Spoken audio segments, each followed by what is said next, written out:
Astro numerology. న్యూమరాలజీలో పరిశోధనాత్మక అంశాలతో కూడిన universal first books. Astro numerology learners and research scholars కి ఉపయోగపడే పుస్తకాలు. రుద్రాక్షలు ఎందుకు ధరించాలి, ఎవరు ధరించాలి, రుద్రాక్షల్ని గుర్తించడం ఎలా, అసలైన రుద్రాక్షలు అంటే ఏమిటి, నకిలీ రుద్రాక్షలు అంటే ఏమిటి, రుద్రాక్ష దారంతో మన రాత మారిపోతుందా, ఆడవాళ్లు కూడా రుద్రాక్షలు ధరించవచ్చా, ధరిస్తే ఎలాంటి రుద్రాక్షలు ధరించాలి, ఆడవాళ్లు ధరిస్తే ఎప్పుడు ధరించాలి, ఇలాంటి ఎన్నో సందేహాలకు సమాధానమే రుద్రాక్షలు సందేహాలు. రుద్రాక్షలు సందేహాలు లైవ్ షో ప్రతి సోమ బుధవారాల్లో ఉదయం 10 గంటలకు మీ భక్తి టీవీలో. సంఖ్యా జ్యోతిష తపస్వి శత జ్యోతిష గ్రంథకర్త ఇండియన్ హీరో రాజర్షి బ్రహ్మర్షి దైవజ్ఞ డాక్టర్ శ్రీ కె అచ్చిరెడ్డి గారి కలం నుండి వెలువడిన న్యూమరాలజీ బుక్స్. నేమ్ కరెక్షన్ 100% ల సీక్రెట్స్ ఆఫ్ ఆస్ట్రో న్యూమరాలజీ, ఇల్లు ఇల్లాలు పిల్లలు astro numerology, wonders of astro numerology, power of blood group astro numerology, power of vibration astro numerology, secrets of coding astro numerology. రాబో పుస్తకం secrets of DNA astro numerology. న్యూమరాలజీలో పరిశోధనాత్మక అంశాలతో కూడిన universal first books. Astro numerology learners and research scholars కి ఉపయోగపడే పుస్తకాలు. వేల కొలది సూర్యులకు కూడా వెలుగునిచ్చినటువంటి తల్లి అంత కాంతితో వచ్చిందట. రుద్రాణి నీ ఎర్రని ఆకారాన్ని ధ్యానిస్తూ ఆ వెలుగుల్లో ప్రపంచమంతా ప్రకాశిస్తున్నట్టుగా ఎవడు భావన చేస్తాడో వాడికి విశ్వంలో ప్రతిశక్తి వశ్యమైపోతుంది. శ్రీ లలిత సహస్రనామ భాష్యం సోమవారం నుంచి శనివారం వరకు సాయంత్రం 5 గంటలకు మీ భక్తి టీవీలో.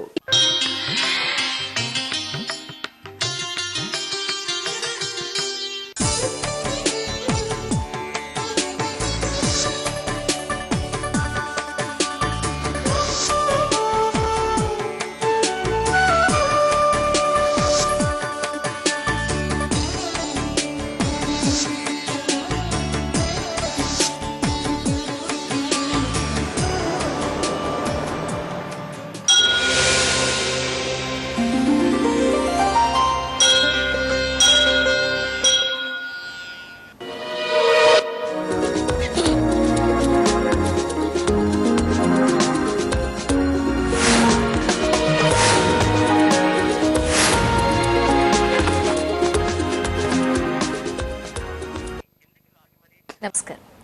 ఉషా న్యూమోగ్రాఫాలజీ ప్రత్యక్ష ప్రసారానికి మనకున్న ఎన్నో సమస్యలకి న్యూమరాలజీ మరియు గ్రాఫాలజీని ఉపయోగించి చక్కటి పరిష్కార మార్గాల్ని తెలియజేస్తున్నటువంటి ప్రముఖ న్యూమరాలజిస్ట్, అంతర్జాతీయంగా గుర్తింపు పొందిన ప్రముఖ గ్రాఫాలజిస్ట్ శ్రీమతి ఉష గారు లైవ్ లో సిద్ధంగా ఉన్నారు.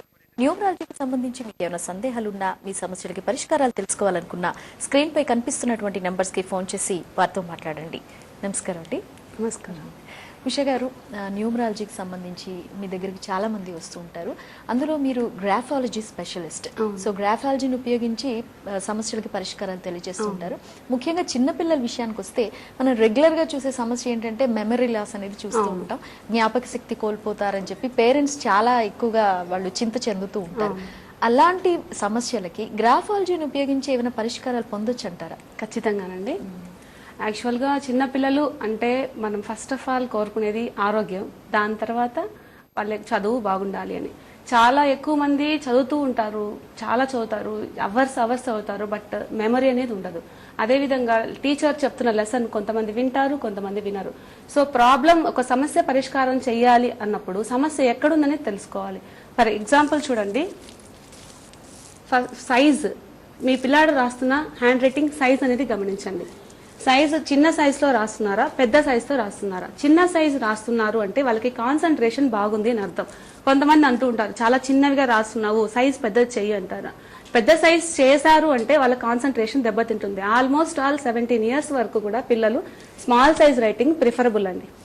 దెన్ అదే చూడు, మీరు ఇక్కడ గమనించవచ్చు, చిన్న సైజు లెజిబుల్ గా ఉండాలి. లెజిబుల్ అంటే చదవగలిగే విధంగా ఉండాలి.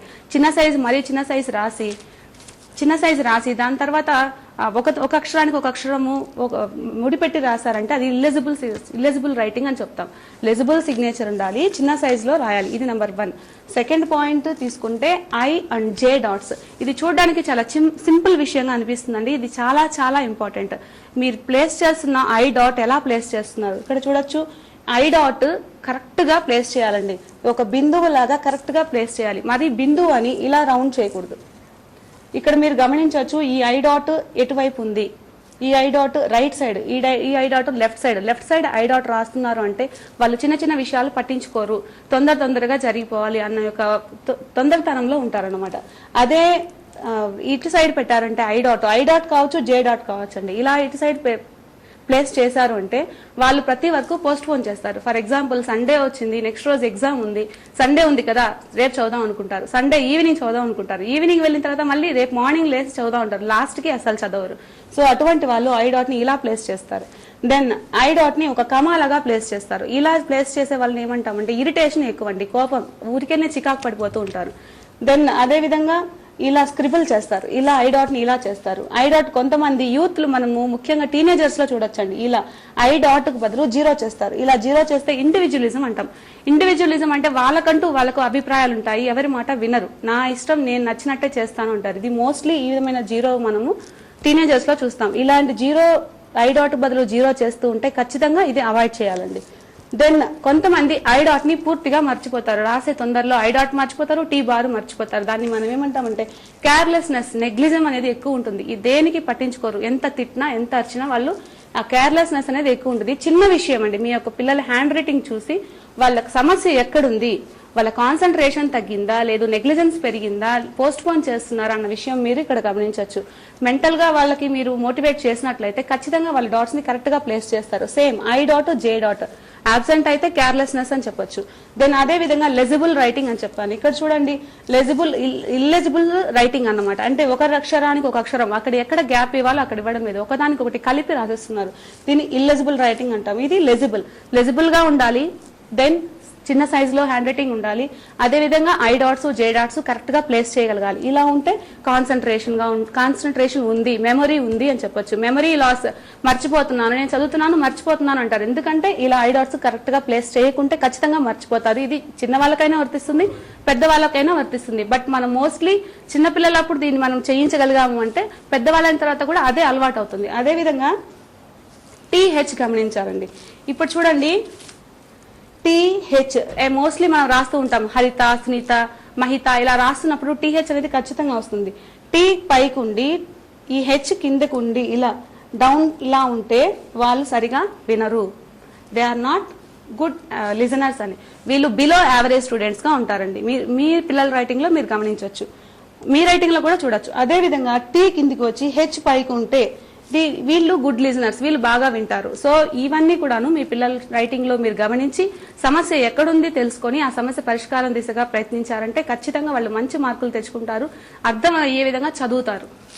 ఓకే, చాలా చక్కగా వివరించారండి. మొదటి కాలర్ సిద్ధంగా ఉన్నారు. హలో హలో, నమస్కారం అండి, మీ పేరు? నా పేరు విజయలక్ష్మి మేడం. మరొకసారి చెప్పండి అమ్మా. హలో, అబ్బాయి డేట్ ఆఫ్ బర్త్ మీ పేరేంటన్నారు? విజయలక్ష్మి గారా? విజయలక్ష్మి. విజయలక్ష్మి గారు, మీ అబ్బాయి గురించి కాబట్టి అబ్బాయి పేరు, డేట్ ఆఫ్ బర్త్ చెప్పండి అమ్మా. అబ్బాయి పేరు వెంకట సుబ్బారావు. ఎం సుబ్బారావు. డేట్ ఆఫ్ బర్త్ చెప్పండి. 1990. అలా కాదండి, తేదీ, నెల, సంవత్సరం మూడు కలిపి చెప్పండి. 3వ తారీఖు జనవరి 1990. 3/1/1990. ఏ సమయంలో పుట్టారండి? పొద్దున్న 6:40 మేడం. 6:40 ఉదయం. ఏ ఊర్లో పుట్టారమ్మా? ఏం కూర్చున్నా మేడం. ఏ జిల్లా అండి అది? ఒంగోలు జిల్లా మేడం. ఒంగోలు. సరేనండి, మరొకసారి చెప్తున్నాను చూడండి అమ్మా. మీ అబ్బాయి పేరు ఎం సుబ్బారావు, జనవరి 3వ తేదీన 1990 సంవత్సరంలో పుట్టారు, ఉదయం 6:40 ఒంగోలులో. ఏమని పిలుస్తూ ఉంటారండి మీ అబ్బాయిని ఇంట్లో? ఇంట్లో ఏమని పిలుస్తారు అబ్బాయిని? సుబ్బారావు అని పిలుస్తారు మేడం. ఓకే, అందరూ సుబ్బారావు అని పిలుస్తారు. సరేనండి, మీకు ఉన్న సమస్య ఏంటి, అసలు ఏ పరిష్కారం తెలుసుకోవాలనుకుంటున్నారనేది మనతో శ్రీమతి ఉష గారు లైవ్ లో ఉన్నారు, వారికి తెలియజేయండి అమ్మా. ఓకే, సుబ్బారావు గారు 3వ తారీఖు పుట్టారని చెప్పారు, 1990. ఏం చదువుతున్నారండి అబ్బాయి? అబ్బాయి చదువు అయిపోయింది మేడం. ఏం చదివారు? ఇంజనీర్ మెకానికల్ చదివారు మేడం. మెకానికల్ చదివారు. ఓకే, చూడండి సుబ్బారావు గారి నేమ్ నంబరు 24వ నంబర్ లో ఉంది. బట్ ఇక్కడ చూడొచ్చు, ప్రొనాలజీ మిస్టేక్ అండి. ఎందుకంటే ఎస్ తర్వాత యూ రావడం మంచిది కాదు. ఎస్ తర్వాత యు సు అంటే ఎక్కువ ప్రాబ్లమ్స్ లో ఉంటారు. చిన్న సమస్యకు కూడా ఎక్కువ కష్టపడాల్సి వస్తుంది. అదేవిధంగా ఈ అబ్బాయికి ఓతో నేమ్ ఎండ్ అవుతుందండి. ఓతో నేమ్ ఎండ్ అయితే గనక ఆఫ్టర్ 45 ఇయర్స్ ఎక్కువ స్ట్రగుల్స్ పడాల్సి ఉంటుంది. మనకి ఎన్టీ రామారావు గారు కూడా చూడొచ్చు. ఎవరైనా చూడండి, నాగేశ్వరరావు గారు కానీ ఎన్టీ రామారావు గారు కానీ ఎవరైనా సరే లాస్ట్ లో ఓతో నేమ్ ఎండ్ కావడం అనేది చాలా నెగిటివ్ అండి. అదే విధంగా ఎం సుబ్బారావు అన్నారు, ఎం తర్వాత ఎస్ రావడం మిస్, ఎవ్రీథింగ్ ఈ మిస్సెస్ అనమాట. ఎన్ని దగ్గరికి వచ్చినా తొందరగా మిస్ అవుతూ ఉంటది. మీరు ఈ ఎం అనే సిగ్నేచర్ లో సుబ్బారావులో కరెక్షన్ తీసుకోవాలి, డైరెక్ట్ గా కలవాల్సి వస్తుంది. ఎందుకంటే ప్రొనాలజీ ప్రకారం మిస్టేక్ ఉంది. అదే విధంగా ఎం తర్వాత ఎస్ రావడము నెగిటివ్ అన్నమాట. బట్ మీ అబ్బాయి డేట్ ఆఫ్ బర్త్ చూసామంటే 3-5 కాంబినేషన్ చాలా మంచి కాంబినేషన్. ఇది బిజినెస్ మైండ్ అండి. బిజినెస్ వైపు వెళ్లారంటే తొందరగా సక్సెస్ అనేది చూడొచ్చు. ఓకే, సో చాలా చక్కగా వివరించారండి. సో అలాగే చిన్న పిల్లలకి పేర్లు పెడుతూ ఉంటారు కదా, అంటే అది జాతక ప్రకారం నిర్ణయించాలంటారా లేక న్యూమరాలజీలో అక్షరాల ప్రకారం నిర్ణయించాలంటారా? ఇది అందరికీ ఉన్నటువంటి కన్ఫ్యూజన్. అవునండి, అవును, కరెక్టేనండి. పిల్లలకి పేరు పెట్టినప్పుడు చాలా మంది, మేడం ఇది 3వ పాదంలో పుట్టాడు మా అబ్బాయి, 3వ పాదంలో తా అక్షరం వస్తుంది, తాలోనే పేరు కావాలి అని అంటూ ఉంటారు. ఫస్ట్ ఆఫ్ ఆల్ జ్యోతిష్యం అంటే ఏంటి, జ్యోతిష్యంకి పిల్లల పేర్లకి ఉన్న సంబంధం ఏంటనేది మనం తెలుసుకోవాలి. జ్యోతిష్యం అనేది చాలా పురాతన కాలం నుండి ఉంది, అది అందరికీ తెలిసిన విషయమే. చాలా మంది మహా ఋషులు బ్రహ్మదేవుని సంప్రదించి ఈ జ్యోతిష్యం రాయడం జరిగింది. వారి ద్వారా కాళిదాస్ కానీ, ఆర్యభట్టు కానీ, జయదేవులు కానీ, ఇలా చాలా మంది, భాస్కరాచార్యులు, వీళ్ళందరూ కూడాను మనకు అర్థమయ్యే విధంగా దాన్ని రాయడం జరిగింది. వారి ప్రకారం జ్యోతిష్యం అంటే విశ్వం మొత్తం కూడాను 9 గ్రహాలు ఉన్నాయి. 9 గ్రహాలు 12 ఇళ్ళు, 12 ఇళ్ళు అంటే 12 రాసులు. సో ఈ గ్రహాలన్నీ రాసుల్లో తిరుగుతూ ఉంటాయి అనమాట. ఇది ప్రతి ఒక్కరికి తెలిసిన విషయమే. ఇక్కడ ప్రతి ఎన్ని రాసులకు కలిపి టోటల్ గా 27 నక్షత్రాలు ఉన్నాయండి. 27 నక్షత్రాల్లో ఒక్కో నక్షత్రానికి 4 పాదాలు ఉంటాయి. అంటే ఒక రాశికి, ఫర్ ఎగ్జాంపుల్ మేష రాశి తీసుకున్నాం అనుకోండి, మేష రాశికి 9 పాదాలనే ఉంటాయి. అంటే 2.5 నక్షత్రం వస్తుంది అనమాట. ఫర్ ఎగ్జాంపుల్ మీ అబ్బాయి హస్తా నక్షత్రంలో పుట్టాడు అనుకుంటాం. హస్తా నక్షత్రంలో పు, షా, నాడ అనే అక్షరాలు వస్తాయి. మరి ఏ పాదంలో పుట్టాడు? 3వ పాదంలో పుట్టారు. మరి అనాతో పేరు వస్తుందా? రాదు. మనము పూర్వకాలంలో చూస్తాం, శ్రీరాములు అంటాం, శ్రీరాముడు అని మనం అంటున్నాం, రాముడు అంటున్నాం. అతను ఖచ్చితంగా శ్రీ అన్నది ఏ నక్షత్రంలో వస్తుంది? ఏ నక్షత్రంలోనూ రాదు. మరి రాము అనుకుంటే స్వాతి నక్షత్రంలో పుట్టారా? లేదు. విఘ్నేశ్వరుడు అంటున్నాం, శ్రీకృష్ణ దేవరాయలు అంటున్నాం, శ్రీకృష్ణ అనేది స్త్రీ అనేది ఏ నక్షత్రంలో వస్తుంది? ఒకసారి ఆలోచించాలి. ఆస్ట్రాలజీ అనేది జ్యోతిషం ప్రకారం మీకు ఏ గ్రహంలో మీ రాశికి అధిపతి ఎవరు, మీ నక్షత్ర అధిపతి ఎవరు, ఇది మాత్రమే తెలుసుకోవచ్చు. కానీ ప్లస్ ఇప్పుడు చెప్పాము పూషానాడ అని, పూ అనే అక్షరంతో పేరు పెట్టారు, పురుషోత్తమ అని పెట్టారు, లేదంటే పూర్ణిమ అని పేరు పెట్టారు. సో పూ అనే అక్షరానికి ఒక అధిపతి దేవత ఉంటారు. పూ అనే అక్షరానికి నచ్చే దేవత విఘ్నేశ్వర స్వామి. అలాగే మా అనే అక్షరానికి మహాలక్ష్మి అంటే ఇష్టం. మీరు బై బర్త్ అది తెచ్చుకున్నారండి ఆ హక్కు. అంటే ఏ దేవత మీకు అనుకూలంగా ఉంటారు, మీరు ఏ దేవుణ్ణి పూజించాలి అనేది బై బర్త్ అది వచ్చేస్తుంది. మళ్ళీ మీరు ఆ పేరు పెట్టుకున్నా పెట్టుకోకున్నా ఆ దేవత అనుగ్రహం అనేది ఖచ్చితంగా ఉంటుంది. మీరు ఎవరి పేరైనా తీసుకోండి, వాళ్ళు నక్షత్రం ప్రకారం పేరు పెట్టుకున్నారా లేదా, ఇది ఇప్పటికీ తేలని విషయం. మీరు ఒకటి గుర్తించవచ్చు, ఆస్ట్రాలజీ ప్రకారమే పేరు పెట్టుకోవాలి అని అనుకున్నప్పుడు ఇలాంటి కన్ఫ్యూషన్స్ కొన్ని టా వస్తుందండి. మోటా టీ2 అని ఒక నక్షత్రానికి వస్తుంది, పుబ్బ నక్షత్రం. మరి టాతో ఏం పేరు పెట్టుకుంటారు? డా వస్తుంది. డాతో యాక్చువల్ గా యాజ్ పర్ ప్రొనాలజీ డాతో నేమ్ స్టార్ట్ కాకూడదు, ఎండ్ కాకూడదు. ఎందుకు అంటే డా it denotes die pronunciation, Diana start కాకూడదండి. రాజశేఖర్ రెడ్డి, శోభానాగి రెడ్డి, సో ఆ డి డా అక్షరాలతో నేమ్ స్టార్ట్ కాకూడదు, ఎండ్ కాకూడదు. పిల్లాడికి మంచి పేరు అనేది ఇంపార్టెంట్ అండి. మీరు ఆస్ట్రాలజీలోనే పెట్టుకోవాలి అనుకుంటే ఆస్ట్రాలజీ ప్రకారం నేను ఇప్పుడు చెప్పాను, ఒక రాశికి 9 పాదాలు ఉంటాయని. ఆ 9 పాదాల్లో మీరు ఏ పేరైనా పెట్టుకోవచ్చు. అంటే ఆస్ట్రాలజీ, న్యూమరాలజీ 2 ఫాలో కావాలి అంటే. అంతేకాని అదే పాదంలో పెట్టాలి, అదే అక్షరం పెట్టాలి అని మాత్రం ఖచ్చితంగా అనుకోకండి. అలా అనుకున్నప్పుడు మంచి పేరు పిల్లాడికి ఖచ్చితంగా పెట్టలేరు. అలాగే ఇప్పుడు న్యూమరాలజీ ప్రకారం ఒక కరెక్షన్ ఇచ్చిన తర్వాత దాన్ని ఇన్నిసార్లు రాయాలి అంటుంటారు. 26 సార్లు, 56 సార్లు అట్లా చెప్తారు. దానికి ఈ టైంలో రాయండి, ఇన్నిసార్లు రాయండి అనేది ఒక కోర్స్ లా ఇస్తూ ఉంటారు. అది ఎందుకు ఇస్తారంటారు? అసలు అలా రాయడం వల్ల వచ్చే ఉపయోగం ఏంటి? ఓకే, ఇప్పుడు ఇంతకు ముందే చెప్పారండి, లాస్ట్ ఎపిసోడ్ లో చెప్పాం ఎందుకు రాయాలి అని. అంటే బేసిక్ గా గ్రాఫాలజీ బేస్డ్ అని లాస్ట్ ఎపిసోడ్ లో చెప్పాం. మరి మార్నింగ్ క్యాపిటల్స్ లో రాయండి, ఈవినింగ్ సిగ్నేచర్ చేయండి అని చెప్తూ ఉంటాం. ఎందుకు రాయాలి అనేది మనము లాస్ట్ ఎపిసోడ్ లో డిస్కస్ చేస్తాం. ఎందుకంటే writing as your writing, so as your mind so your writing అనమాట. మీ మైండ్ లో ఏమైనా ఉంది మీ రైటింగ్ లో మీరు చూపిస్తారు. దానికోసం మీ మైండ్ లోని ఒక ఇన్ఎబిలిటీస్ కానీ నెగటివ్స్ కానీ తొలగించుకోవడం కోసం రాయడం అనేది ఉంటుంది.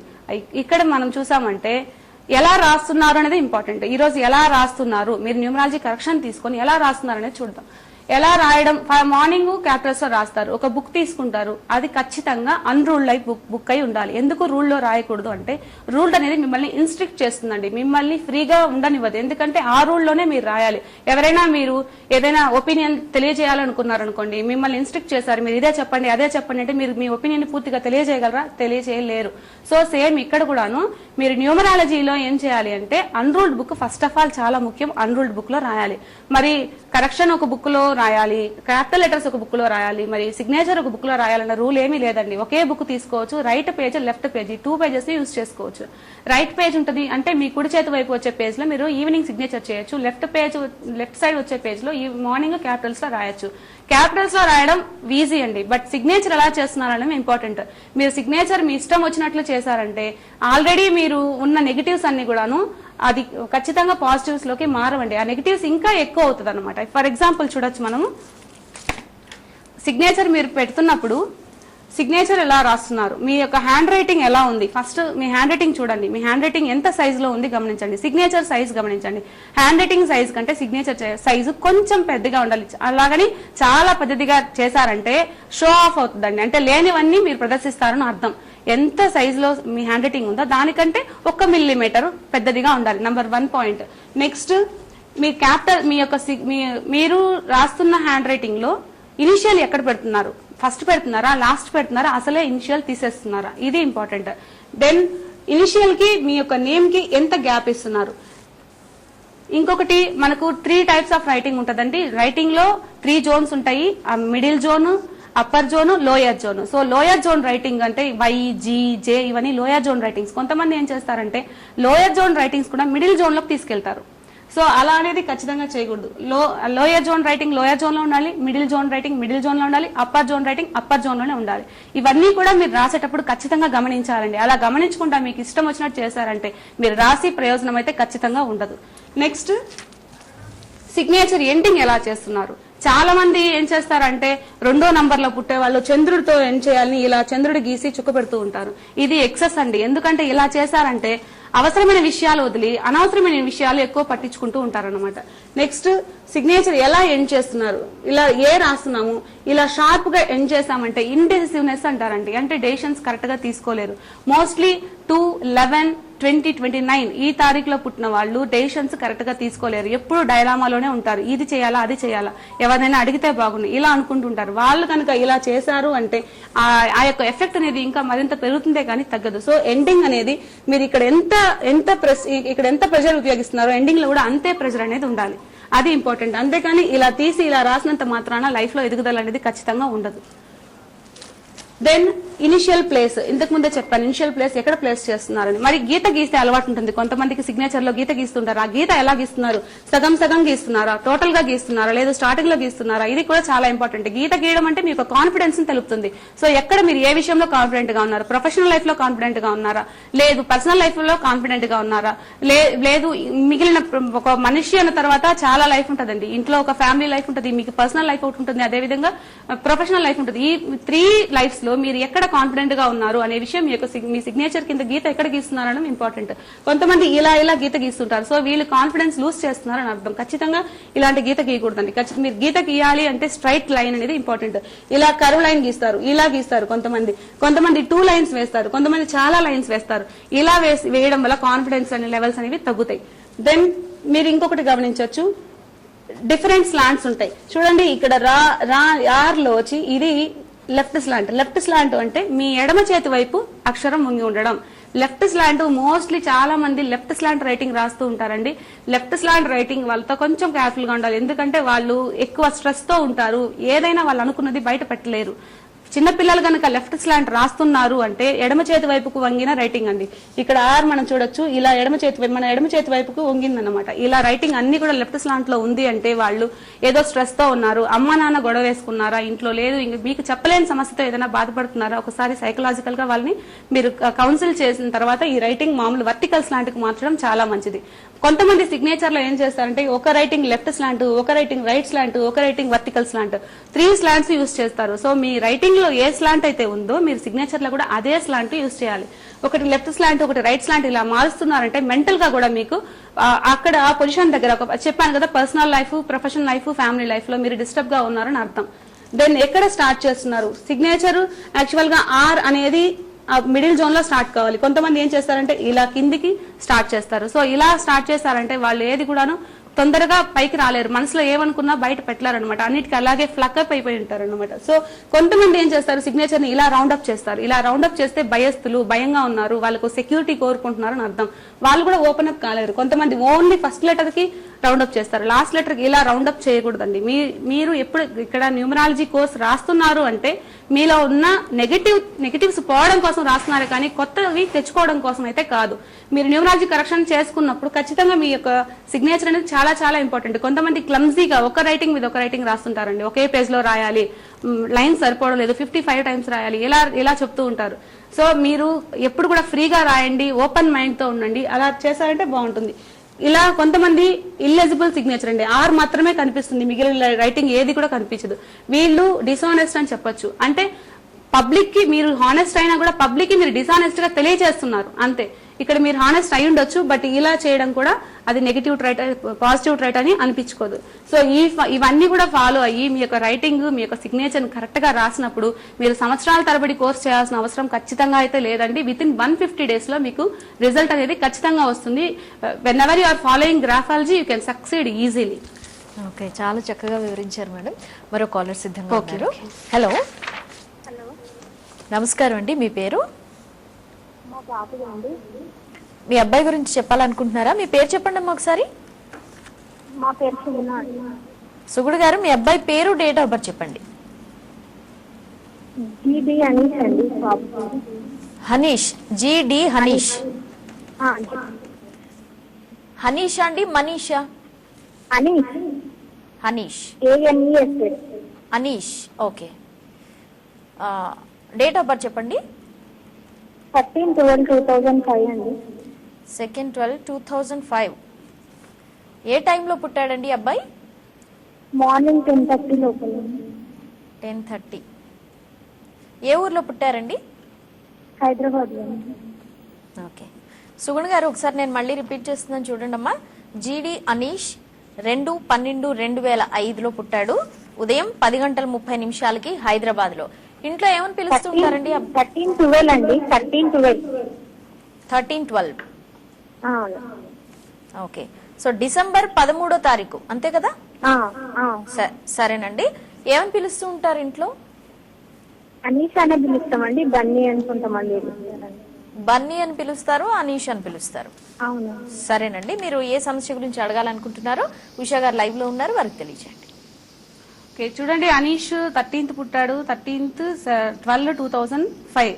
సో ఇక్కడ 13th పుట్టారంటే లాస్ట్ ఎపిసోడ్ లో కూడా డిస్కస్ చేసాము. 13th పుట్టిన వాళ్ళు బాగా మొండిగా ఉంటారు, వాళ్ళు ఏదనుకుంటే అది ఖచ్చితంగా సాధిస్తారు. మీ అబ్బాయిలో ఉన్న పాజిటివ్ ఏమంటే డేట్ ఆఫ్ బర్త్ లో 4-5 కాంబినేషన్ అండి. ఇదే కాంబినేషన్ చిరంజీవి గారిది, బట్ అతను 22nd పుట్టారు. 4-5 కాంబినేషన్, వెంకటేష్ గారిది 4-5 కాంబినేషన్. ఇది మంచి కాంబినేషన్ అండి. దీంతో పాటు మీకు మంచి నేమ్ గనక ఉంటే మంచి రేంజ్ అనేది వెళ్తారనమాట. ఇక్కడ అనీష్ అన్న నేమ్ లో SH తో నేమ్ ఎండ్ అవుతుందండి. SH తో నేమ్ ఎండ్ అయినప్పుడు సిక్ అన్న ప్రొనౌన్సియేషన్ వస్తుంది. సో హెల్త్ ప్రాబ్లమ్స్ అనేవి, ఏదో ఒక డిస్టర్బెన్స్ అనేవి ఎక్కువ ఉంటుంది.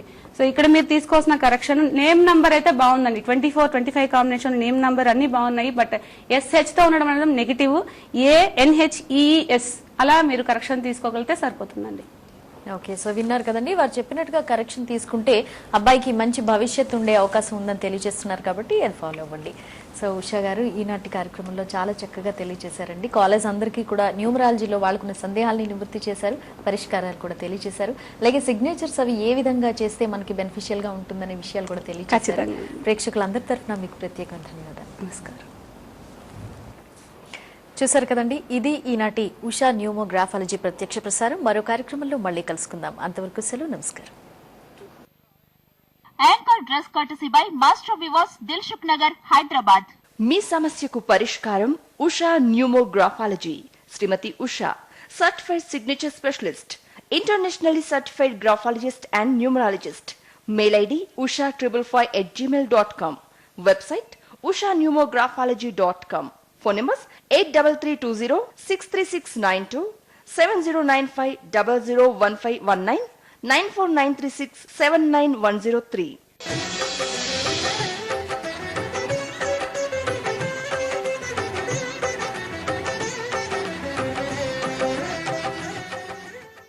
Anchor dress courtesy by master Vivas Dilsukh Nagar Hyderabad.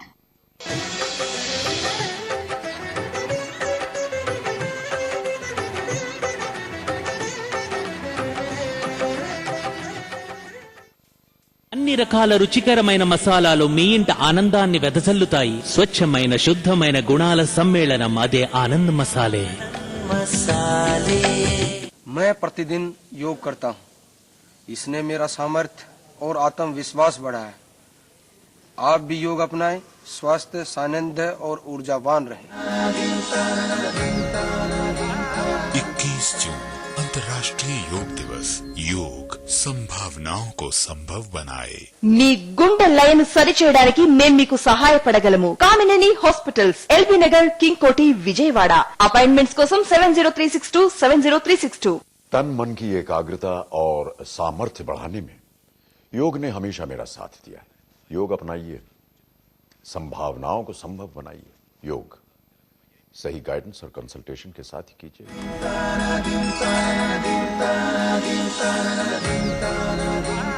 21 जून अंतर्राष्ट्रीय योग दिवस. योग संभावनाओं को संभव बनाए. పిల్లలకి ఆస్తులు సంపాదించకున్నా పర్వాలేదు, అదృష్టాన్ని కలిగించే పేర్లు పెట్టండి. పెన్కు రాసే గుణం, సెల్ ఫోన్ కి మాట్లాడే గుణం, అదేవిధంగా అంకెలకు అదృష్టాన్నిచ్చే గుణం. పాపము చే దుఃఖము, జ్ఞానం చే మోక్షము, అంకెలతో అదృష్టం. చిన్న రంధ్రం పెద్ద ఓడను సైతం ముంచేస్తుంది. పేరులో చిన్న మార్పు ద్వారా అదృష్టాన్ని మీ వశం చేసుకోండి. అదే ఈ lucky time in numerology. Lucky time in numerology ప్రతి సోమవారం ఉదయం 11:30 మరియు సోమవారం నుండి శనివారం వరకు మధ్యాహ్నం 2 గంటలకు. మనం ఎలా ఉంటున్నామో తెలియజేస్తుంది మహాభారతం. అందుకని భారతం మన నిత్య జీవితం. నిజంగా భారతం చదివిన వాడు జీవితంలో జయాన్ని పొందుతాడు, అపజయాన్ని పొందాడు. భారతం విన్నవాళ్లు కూడా అంతే.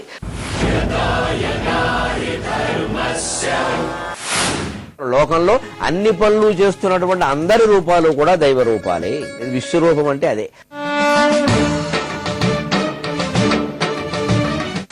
భారతం యొక్క సారం చదివిన వాడి యొక్క తెలివితేటలను బట్టి అర్థం అవుతుంది. అందుకోసం మన వాళ్ళు తింటే గారెలు తినాలి, వింటే భారతం వినాలి అన్నారు. ఆంధ్ర మహాభారతం సోమవారం నుండి శనివారం వరకు రాత్రి 8 గంటలకు మీ భక్తి టీవీలో. శాస్త్రాన్ని శాస్త్రంలాగా చెప్పే కార్యక్రమం గ్రహవాణి. మీకు వివాహపరమైన సమస్యలు, విద్య, ఉద్యోగం పరమైన సమస్యలకి సమాధానం అందరికీ అందుబాటులో ఉండేట్టుగా నిర్వహించే సంస్థ మా ఈ గ్రహవాణి జ్యోతిషాలయం. జ్యోతిష్యం నేర్చుకోవాలందా? జ్యోతిష్యం మీద మీకు నమ్మకం లేదా? ఆ నమ్మకం కలిగించే కార్యక్రమమే ఈ గ్రహవాణి. గ్రహవాణి ప్రతి బుధవారం ఉదయం 10:30 మీ భక్తి టీవీలో. వేల కొలది సూర్యులకు కూడా వెలుగునిచ్చినటువంటి తల్లి అంత కాంతితో వచ్చిందట. రుద్రాణి నీ ఎర్రని ఆకారాన్ని ధ్యానిస్తూ ఆ వెలుగుల్లో ప్రపంచమంతా ప్రకాశిస్తున్నట్టుగా ఎవడు భావన చేస్తాడో వాడికి విశ్వంలో ప్రతిశక్తి వశ్యమైపోతుంది. శ్రీ లలిత సహస్రనామ భాష్యం సోమవారం నుంచి శనివారం వరకు సాయంత్రం 5 గంటలకు మీ భక్తి టీవీలో.